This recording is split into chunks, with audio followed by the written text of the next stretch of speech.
千里之行，始于足下. A journey of 1,000 miles begins beneath the feet. We now gather in the Tao to travel the journey together.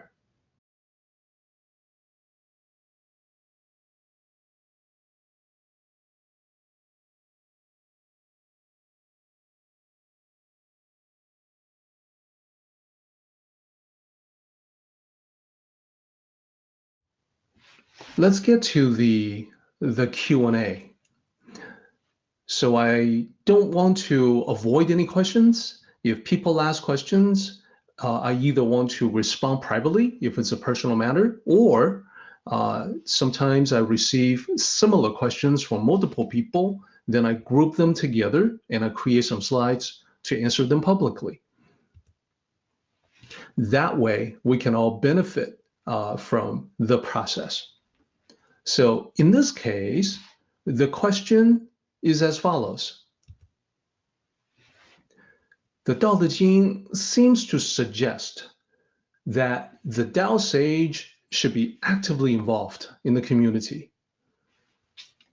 Now, of course, we all know there are those who choose the opposite. So, for instance, there are monks who live in remote areas, like a monastery in the mountains. There are monks who take a vow of silence, so they want to eliminate or perhaps minimize their social interactions. That seems to be the polar opposite of what the Daodejing is suggesting, that the Tao sages should be actively involved. So this is an excellent question, and the question is, can these two be reconciled in some way? So as usual, what I want to provide for everyone is a short answer and then a longer answer with additional details for anyone who may be interested. So let's begin with the short answer. Yes, these two can be reconciled in the sense that those who practice the Tao, including you, including me, we all choose our own paths. So these choices can range from hermitage, for sure, to social activities, heavy social involvement. Or it can be something in between. Now, in terms of these choices, Tao sages recommend the latter. And what I mean by the latter is social activities rather than hermitage, being engaged, being involved. Now, they make that recommendation for specific reasons, but they pass no judgment on those who choose differently. That is, on those who choose to have isolation. Well, it's their own lives after all. If you respect the sovereignty, if you respect them as individuals with minds of their own, then their choices are for them to make and not for anyone else to override. So another way to say this is that Tao sages will definitely evaluate, judge, assess the different positions and identify one as being more in tune with the Tao. But they would not apply that judgment to different individuals, only to positions, only to ideas and concepts.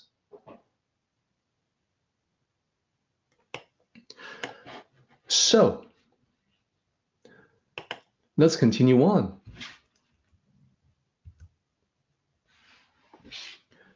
Continue on with the long answer. First of all, when it comes to Eastern philosophy, Eastern thought, we've always had the two approaches. That is, we've always had the path of social involvement going back thousands of years, especially something that was recommended and suggested by the Tao sages.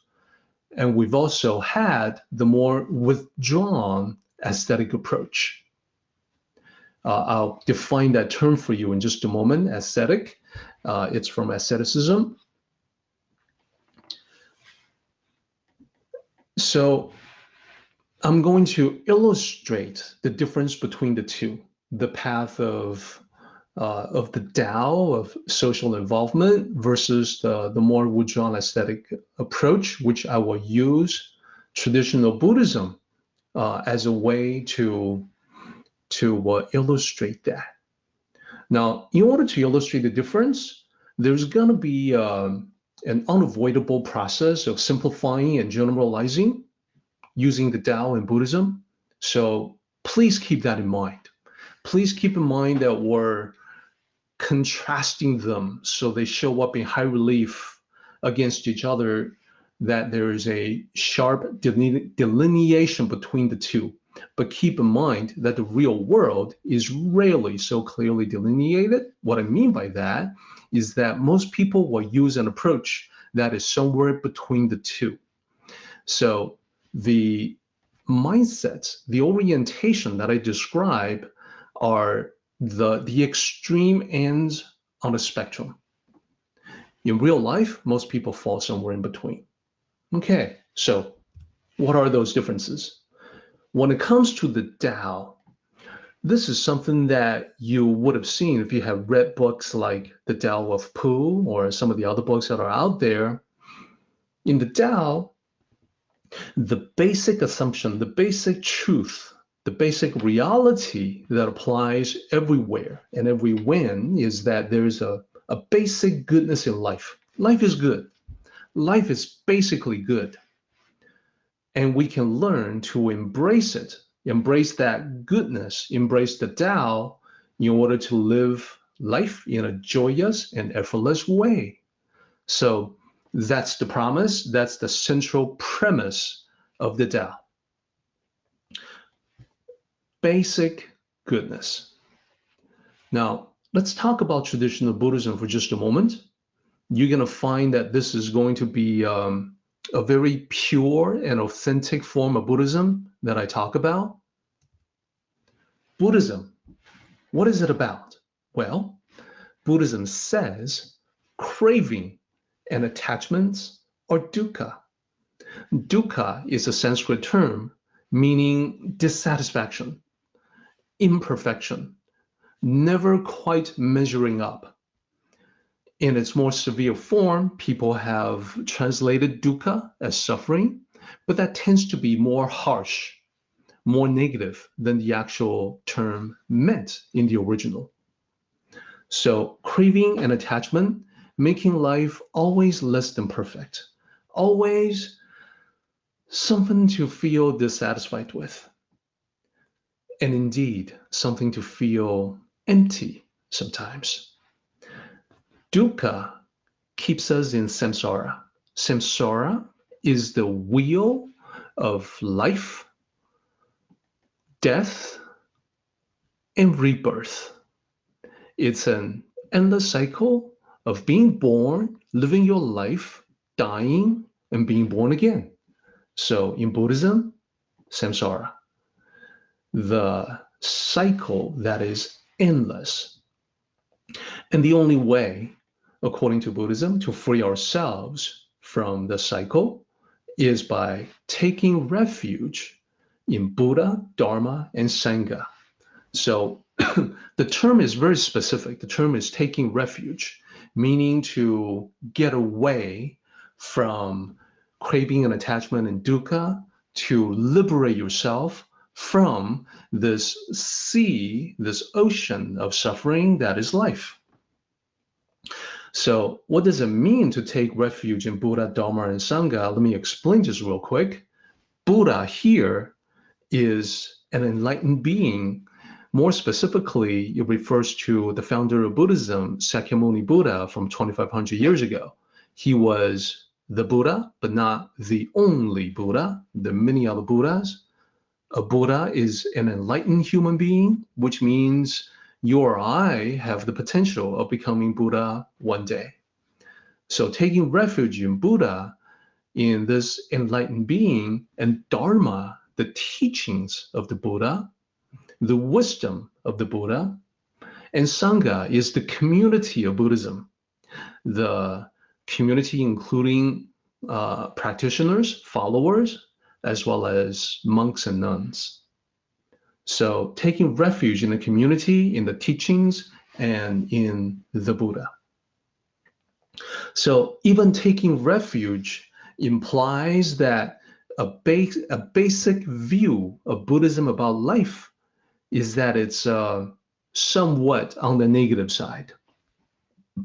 Indeed, there are those who point out that the Tao philosophy basically has an optimistic view on life, whereas Buddhism has something that is more like pessimism, which, by the way, when you talk about that, there are many Westerners who follow Buddhism who will rigorously deny that Buddhism is pessimistic. This is because culturally we've been conditioned in the West to believe that pessimism is a bad thing. Nobody wants to admit that they see the glass as half empty. Everybody wants to say that they see it as half full. And why are we such cheery, little, optimistic cheerleaders? Well, it's the cultural influence. Now, people who are naturally pessimistic, they won't say that they're pessimistic. They will simply say that, well, I'm just being realistic. So there's a possible position in Buddhism as well, where people will say, well, I'm not really being pessimistic when I see life as suffering. I'm just being real because, you are born, you go through setbacks and challenges and problems, and then you die. That's life. So for them, that's the realistic view. So recognize that there are these different perspectives. We don't need to necessarily pass judgment on people who believe one way or the other. I just want to make sure you understand that there's a different mindsets coming into this. Historically, these two different mindsets, the difference between them is very real. As Buddhism spreads to the West, though, because of our relentlessly optimistic culture, people have pretty much obliterated any implications about Buddhism being anything other than pessimistic, anything other than optimistic, pardon me.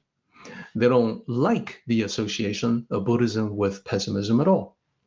But I'm just pointing out that when you study the basic precepts of Buddhism, the basic concepts, the craving, the attachments, the grasping, the clinging, the inability to let go, the dukkha, the confusion, the anger, the ignorance, etc., that we're all subject to in life. That is what Buddhism is pointing out.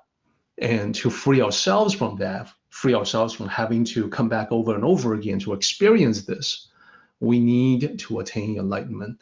And we need the teachings of the Buddha as the guide to do that. So there's really no getting around it. Even the basics make it pretty clear. So I also realize that because of the influence of Western thinking on the style of Buddhism being practiced here, this stuff is something that many people will never encounter. They just have sort of a vague idea about Buddhism, meditation, being at peace with the world, which has to be a good thing, right? And remembering to smile. That's another thing too. I'll get to that in just a minute. Let's move on. So, in the Tao, there's a couple of places that we have seen that where Lao Tzu is actually recommending that we mix it up with the community. So let me point them out. In chapter 4, Tong Qi Chen, translated as mixes the dust. So quite a few translators have some trouble with this because they don't really know the metaphor, mixes the dust. What could that mean? Well, it's a long-standing tradition throughout Chinese history that dust is a metaphor for the material world. It's still very common today in modern Mandarin to say 红尘, which means red dust, literally, but what it really means is the material world or the physical universe, the materialistic pursuits in the materialistic world where we all live. So to mix with the dust that is the metaphor for the material world means to become involved and engaged, to be one with the people, to be among them, to be working with them, to be helping them. That's what it really means. And the further refinement of the idea says that you can mix with the dust without becoming tainted by the dust. That is, without becoming dusty yourself, becoming dirty yourself, getting that dust on you. And in the Tao, it is recognized that if you understand the basic nature of humanity, that your essence is that of a formless spiritual entity, then there's literally no place for the dust to cling onto, because you are not really a thing or a being that is physical in nature. You are a spiritual entity. So it's the same thing with Daodejing chapter 15. It says opaque like muddy water. Well, you get that when you mix dirt with water. Again, the metaphor is mixing together. Then gradually the muddy water settles down and regain clarity, but the mixing part can be used in the same context, in the same nuance or sense as mixes the dust. Get involved, connect with people, make friends, be active in the community, help others. It'll make you feel great. It's part of living the Tao life. All right. So in Buddhism, the original Sakyamuni Buddha, 2,500 years ago, in pursuing enlightenment, he too initially practiced severe asceticism. I'll define that term, but basically he practiced severe abstinence from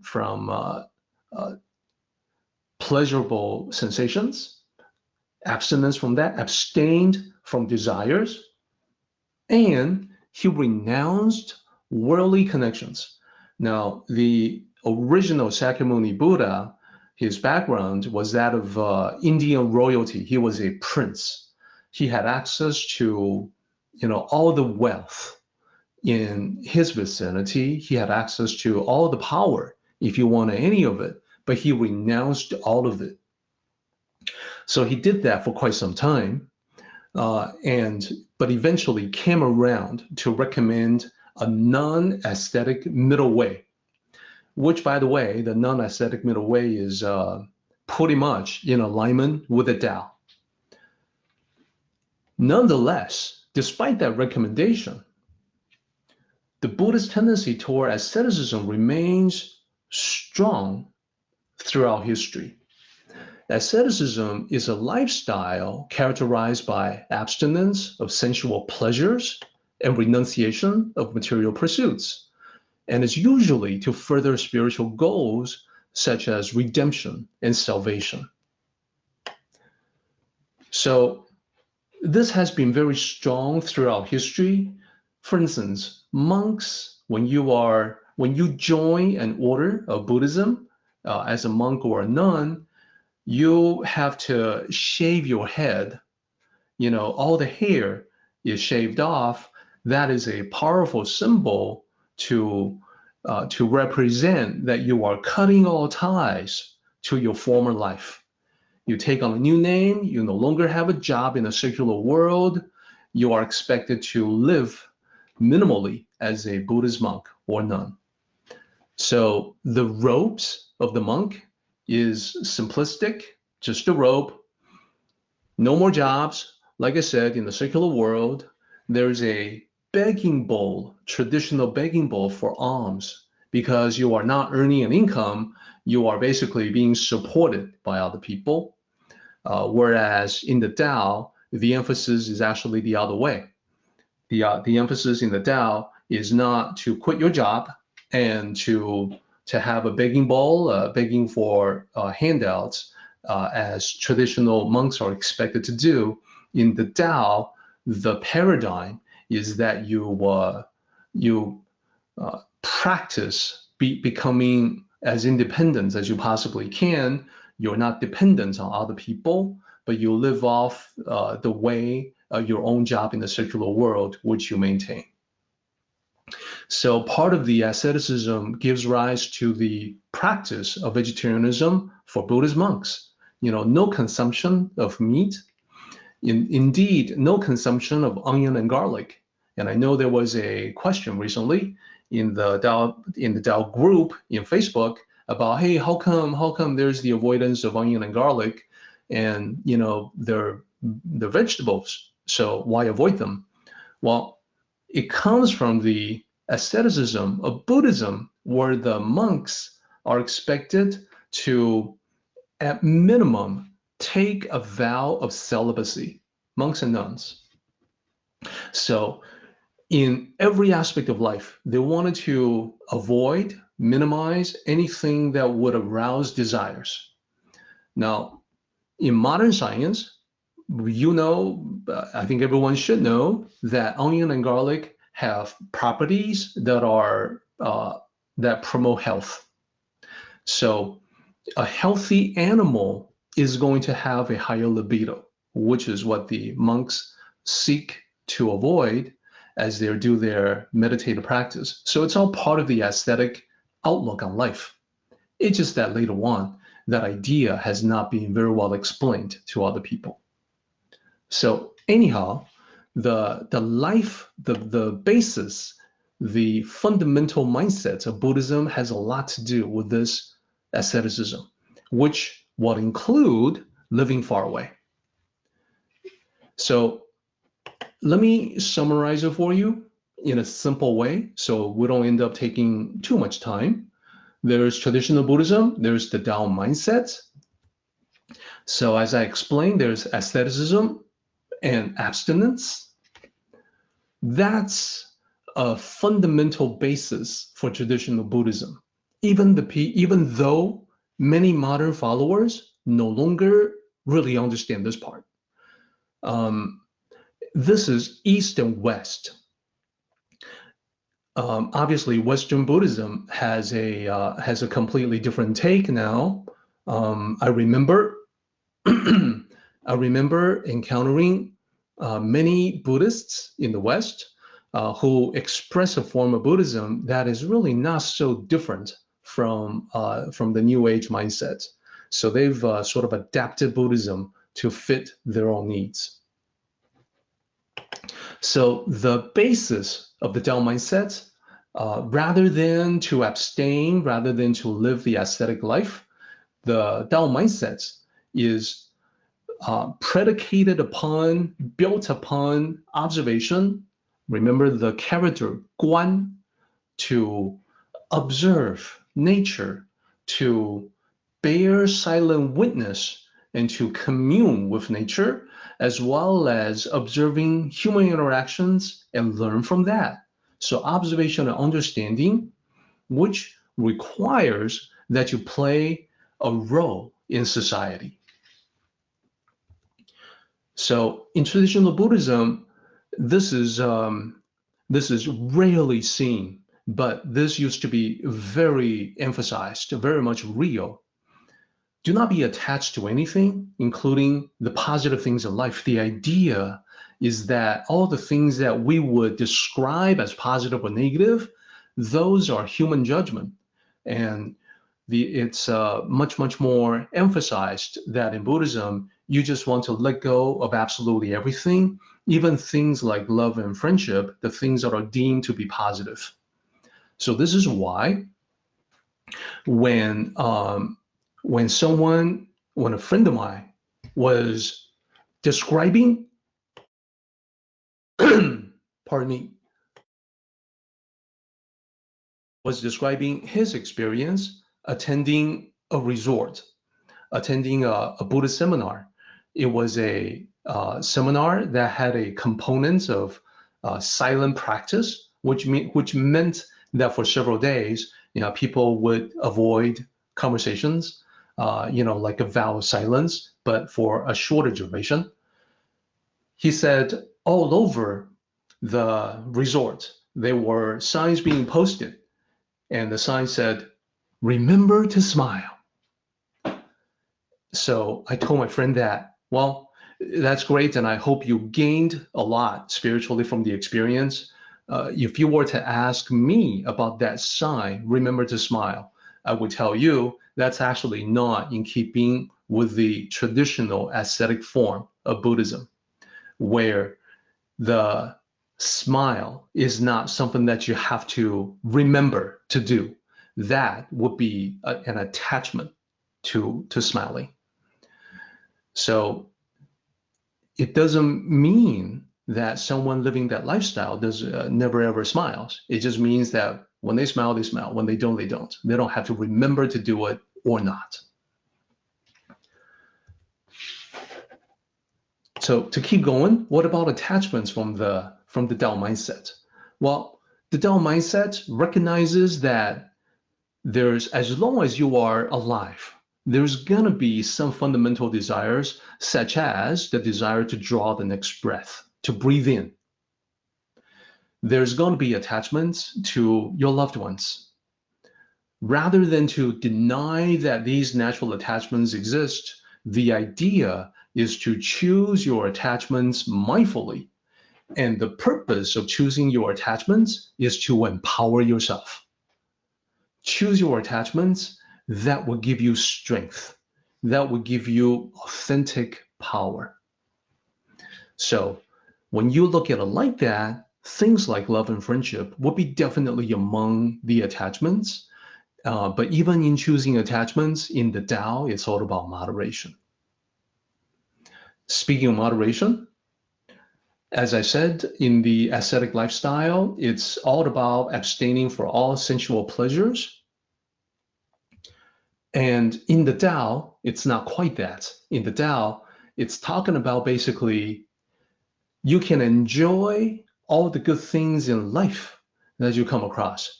You just got to remember to do it with moderation.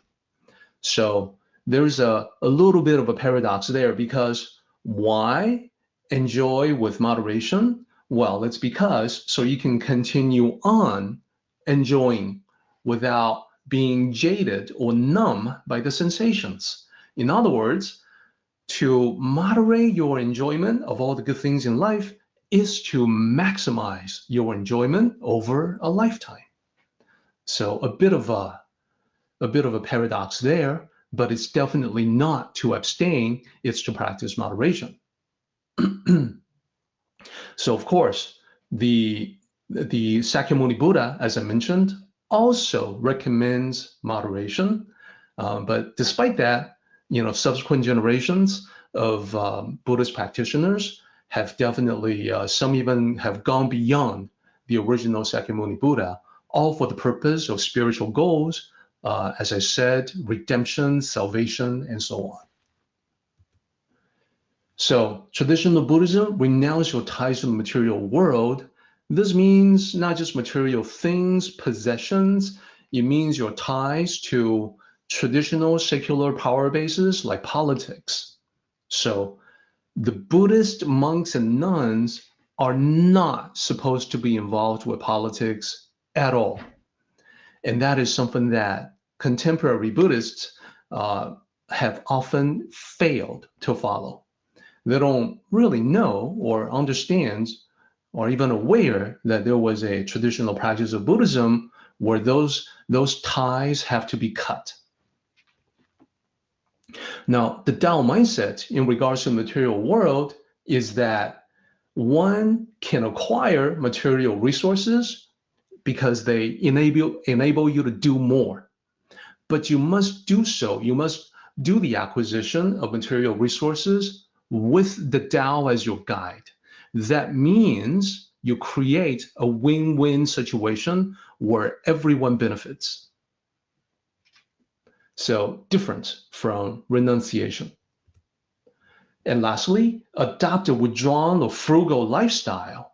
So aesthetics may possibly withdraw from the world for their practice or continue to be part of their society. But even if they do, they typically adopt a frugal lifestyle.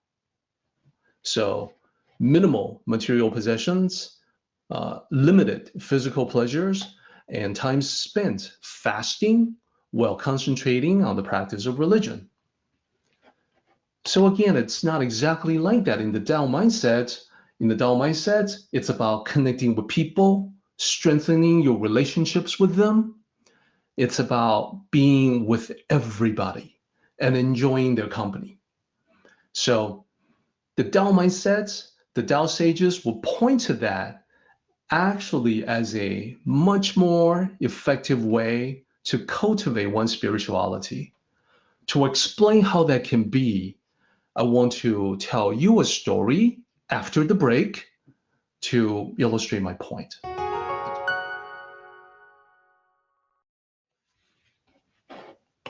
Once upon a time in ancient China, there was a Taoist who decided to become a hermit. So he moved to a mountain to live alone, all by himself. And this was because he felt the lack of distractions would let him elevate his spiritual cultivation to an even higher level.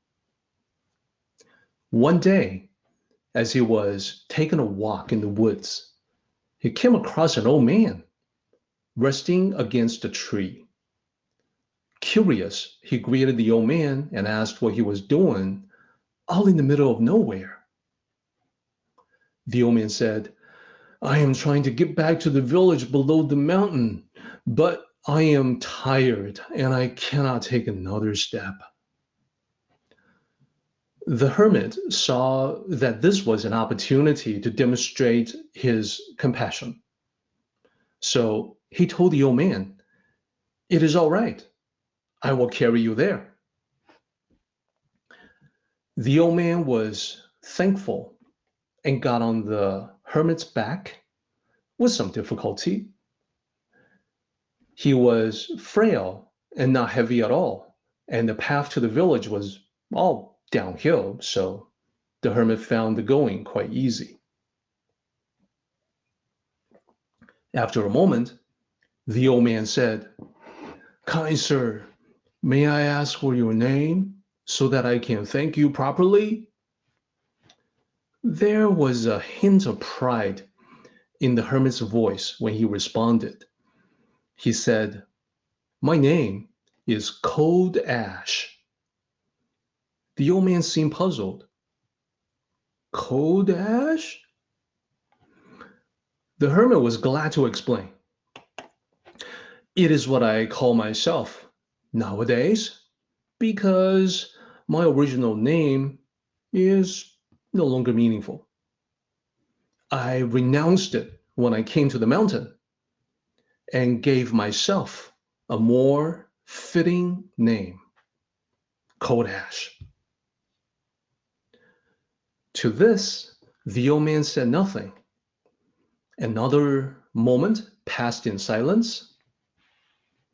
Then the old man said, "Sir, I'm sorry, but what is your name?" The hermit thought, strange. The old man did not hear me the first time. He must be hard of hearing. So he answered in a louder voice, "As I said, my name is Cold Ash." The old man seemed to hear better this time. "Cold Ash? Why such an unusual name?" Continuing in a louder volume, the hermit explained,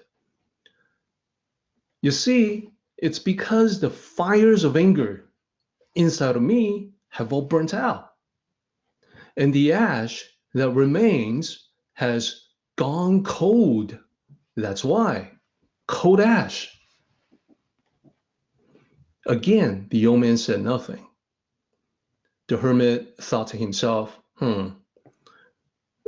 the explanation that I just gave the old man, he probably didn't understand. I kind of expect this because I'm at such a high level of spirituality, there's probably very few people in the world that can actually understand my explanations. So he also said nothing. They continued downhill for a while longer. Then the old man asked, "My friend, can you tell me your name?" With some annoyance, the hermit realized it might be the old man's mind, not his hearing, that was weakened by age. Maybe the old man wasn't hard of hearing. Maybe the old man's mind had gone feeble. So he said, "I told you, I am cold ash. The only thing left after the fire has gone out. All right?" The old man seemed impressed this time. He asked, "What does that mean, the fire has gone out?" Now, the hermit was pretty sure at this point that the old man must be ignorant as well as feeble-minded. So he tried to keep his voice calm. "It means I have reached a high level of refinement in my cultivation, so I am no longer affected by worldly emotions." The old man fell silent again, and the hermit hoped he would remain silent this time. "Please don't talk again, man. Wow." But after only a few minutes, the old man opened his mouth again. "Young man, I would like to know your name." In a fit of rage, the hermit threw the old man off his back, down to the ground, and yelled at him, "What is wrong with you? How many times do you want me to tell you? My name is Cold Ash. Cold Ash." The end. So, what is that story trying to tell us? It's one of my favorite stories. There's another one like it that I often use as a quiz. But let's talk about this one. We often associate the Tao with nature. So we have this familiar mental image of a temple or monastery far away from civilization. The Shangri-La, the lost place, this ideal place, the idea of a Taoist cultivating in hermitage sounds reasonable. Like, why not? Now, this story disagrees with that entire notion. Why is that? The truth is, hermitage will certainly give you physical isolation. That's what it's all about. But not necessarily spiritual elevation. Cold Ash enjoy peace and quiet from the lack of distractions, for sure. Nobody was there to bug him. But this did not mean that he became better at handling distractions. Due to the lack of practice in that remote area, he got pretty rusty. We can expect that. He got pretty rusty in social interactions, and maybe he didn't even realize that. So when he was called upon to deal with another human being, any negativity or annoyance would affect him more, not less. So this is the central message of the story, everybody. The hermit imagined he was at a higher level of spiritual refinement. But that particular illusion shattered. It shattered upon contact with reality represented by the old man. Despite this cold ash moniker he gave himself, the truth was that anger still smoldered within him, and it was ready to burst into flame in an instant.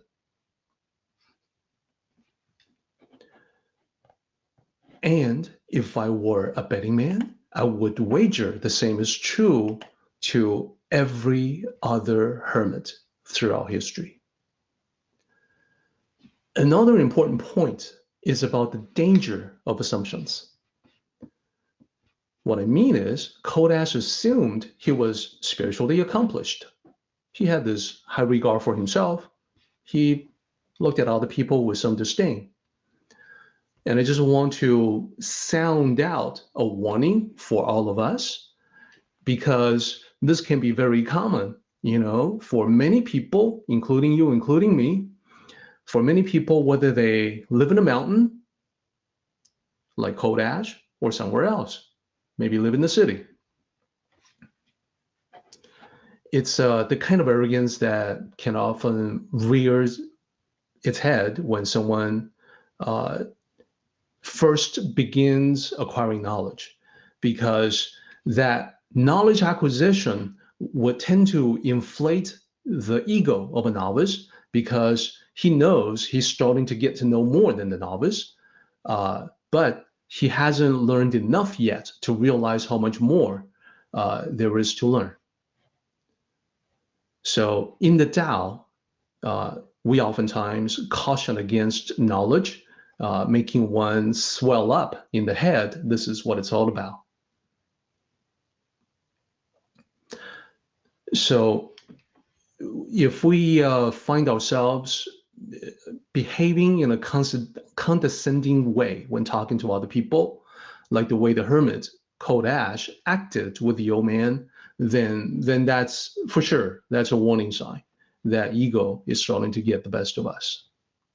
So why social engagement? Why interacting with a whole bunch of people? Why be among people? Well, it is so that we can avoid this trap of arrogance.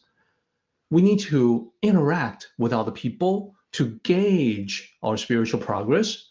One way to gauge it is to see how well we deal with people, because and I know that some of them can be very negative, very difficult, rude, inconsiderate. You know what I'm talking about. You know who they are. They are the ones who push your buttons, the ones who get under your skin, the ones you absolutely cannot stand. I've got people like that in my life, and I'll bet that you do too. Now, this is not denying that there's great value in getting away from it all and reconnecting with nature. At the same time, we also know that the people we find so annoying, well, they don't cease to exist just because we don't see them for a while when we're out in nature. They're still out there. They're just as annoying, as rude, as negative as ever, and they're ready to get under your skin again as soon as you get back to civilization. That will never change. And the only way that the whole situation will change is if you change yourself. That is, elevate yourself authentically so that you are able to handle them much more easily. And that really is the challenge, isn't it? The challenge is to deal with others calmly, gracefully, smoothly, no matter how deserving of a tongue lashing they may be. If you can master this challenge, then your spiritual attainment, you will know the attainment is real. You will find that there's no need to move away from civilization, because the Tao is within you. The Tao resides within, no matter where you make your home. There's no need to change your name to Kodash or to anything else, because the essence within you is more truthful and powerful than any names.